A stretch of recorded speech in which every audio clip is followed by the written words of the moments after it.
প্রিয় দিনী ভাই ও বোনেরা, আজকে আপনাদের কাছে তুলে ধরছি বৃহস্পতিবার দিনের নফল নামাজের আমল সম্পর্কে।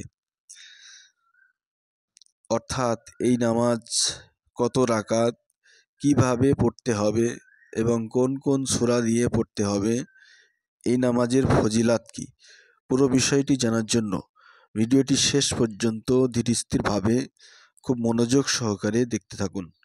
কিতাবের ভিতরে বর্ণিত আছে, হযরত ইবনে আব্বাস রাদিয়াল্লাহু তাআলা আনহু থেকে বর্ণিত, নবী করিম সাল্লাল্লাহু আলাইহি ওয়াসাল্লাম বলেন, যে লোক বৃহস্পতিবার জোহর ও আসরের মাঝে 2 রাকাত নামাজ পড়ে, প্রথম রাকাতে আলহামদু একবার, আয়াতুল কুরসি 100 বার এবং দ্বিতীয় রাকাতে আলহামদু একবার, সূরা ইখলাস 100 বার এবং দরুদ শরীফ 100 বার পাঠ করে, তাকে আল্লাহ তাআলা সেই লোকের সওয়াব দান করবেন যে রজব, শাবান, রমজানের রোজা রাখে, তাকে হজের সমান সওয়াব প্রদান করা হবে।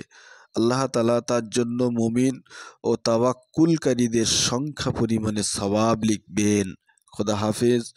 আসসালামু আলাইকুম ওয়া রাহমাতুল্লাহি তাআলা ওয়া বারাকাতুহু।